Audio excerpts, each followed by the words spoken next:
રાજકોટ શહેરમાં તદ્દન નજીવી બાબતે મારામારી, હુમલા અને હત્યા સુધીની ઘટનાઓ બની રહી છે ત્યારે આવી ઘટનાઓમાં વધુ એક ઘટનાનો ઉમેરો થવા પામ્યો છે। ત્યારે ભગવતીપરામાં પુલ પાસે હાર્દિક ચૌહાણ નામના યુવાન પાસે 3 શખ્સોએ ફાંકી અને પૈસા માંગ્યા હતા, જેથી યુવાને ઇનકાર કરતા ત્રણેય શખ્સોએ ઝઘડો કરી છરીના ઘા ઝીકી હુમલો કરતા તેને સારવાર માટે હોસ્પિટલમાં ખસેડાતા બી ડિવિઝન પોલીસે કાર્યવાહી કરી છે।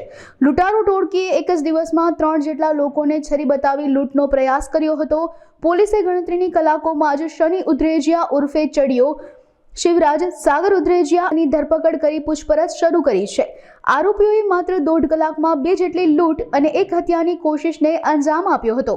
તારીખ 1/12/24 ના રોજ રાત્રિના 9 વાગ્યાની આસપાસ ભગવતીપરા રેલવે બ્રિજ પાસે રેલવે ટ્રેક પર ફરિયાદી હતા હાર્દિક નટુભાઈ ચૌહાણ, જેઓ જઈ રહ્યા હતા પોતાના ઘરે, ત્યારે આ આરોપીઓ દ્વારા એની પાસે મસાલો માંગવામાં આવ્યો કે માવો દે, જેથી આરોપીએ માવો આપવાની ના પાડતા આરોપીને છરીના ઘા ઝીકીને એના પેટમાં ઈજાઓ કરી અને ત્યાંથી ભાગી ગયેલા। જે બાબતની એમના બેન માસીની દીકરી છે જે એમની ફરિયાદ લેતા BNS કલમ 109(1) મુજબ ફરિયાદ દાખલ કરવામાં આવેલી। ત્યારબાદ આ આરોપીઓ ત્યાં પારેવડી ચોક પાસેથી રિક્ષામાં બેસીને ગ્રીનલેન્ડ ચોકડી ગયેલા। ગ્રીનલેન્ડ ચોકડી ઉતરીને ફરી બીજી રિક્ષામાં બેસીને જતા હતા। એ દરમિયાન કરણાભાઈ ગાર્ડન પાસેની સામે રિક્ષામાં વધારે પેસેન્જર હોય, જેથી રિક્ષાવાળાએ કીધું કે ભાઈ વધારે પેસેન્જર છે તો ઉતરી જાવ, એટલે આ લોકોને ઉતારી દીધેલા। તે દરમિયાન સામે એક પાણીપુરીવાળો પોતાની પાણીપુરીની લારી બંધ કરીને જતો હતો। તે દરમિયાન આ આરોપીઓએ એની પાસે પાણીપુરીની માંગણી કરી, અમને પાણીપુરી ખવડાવ। જેથી પાણીપુરીવાળાએ કીધું કે મારી પાસે પાણીપુરી પૂરી થઈ ગઈ છે, પાણીપુરી નથી। પછી જેથી એને છરી બતાવી અને એની પાસે જે હતો એ આપી દીધો। એના ખિસ્સામાંથી 1500 રૂપિયા અને એનો મોબાઈલ લૂંટી લીધેલો અને એને ત્યાં છરી મારી અને પછી આગળ ગયા। સામે જતા એક બીજા હિતેશભાઈ ડાંગર હતા, એને પણ રોકી અને છરી બતાવીને કીધું કે ભાઈ જે હોય તારી પાસે તે આપી દે। તો એની પાસેથી 10,000 રૂપિયા અને એક મોબાઈલ લઈ લીધેલો અને એને પણ છરી મારી।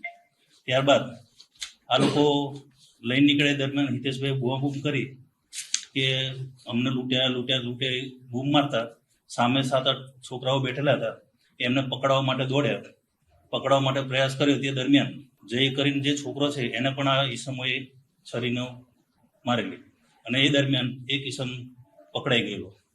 ત્યારબાદ ઈસમો પકડાઈ ગયા ત્યારબાદ પોલીસ સ્ટેશનના ડિસ્ટાફ તેમજ ટીમો બનાવી અને આ આરોપીને ધરપકડ કરવામાં આવેલ છે, જેમાં 3 આરોપી છે અને એક કાયદાના સંઘર્ષમાં આવેલ કિશોર છે।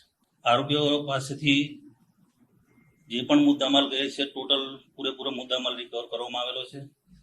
10,000 રૂપિયા પેલા હિતેશભાઈના, પાણીપુરીવાળાના 1500 રૂપિયા તથા બંને મોબાઈલો તેમજ ગુનાના કામે ઉપયોગ કરવામાં આવેલ છરી, એ તમામ 9 વાગ્યાથી સ્ટાર્ટ કર્યું, લગભગ એમને 10:30 પોણા 11 સુધી આ ઘટનાઓનું હાલ હજુ તપાસ ચાલુ છે।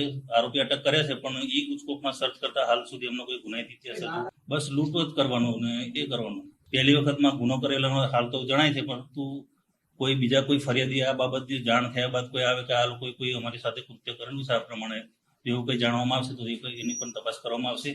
તેમજ હજુ હાલ આરોપીઓની ઓળખ પરેડ કરવાની બાકી છે, એનું રિકન્સ્ટ્રક્શન પંચનામું કરવાનું બાકી છે, જેથી નામદાર કોર્ટમાંથી એમના વધુ દિવસના રિમાન્ડ મેળવી આગળની તપાસ કરવામાં આવશે।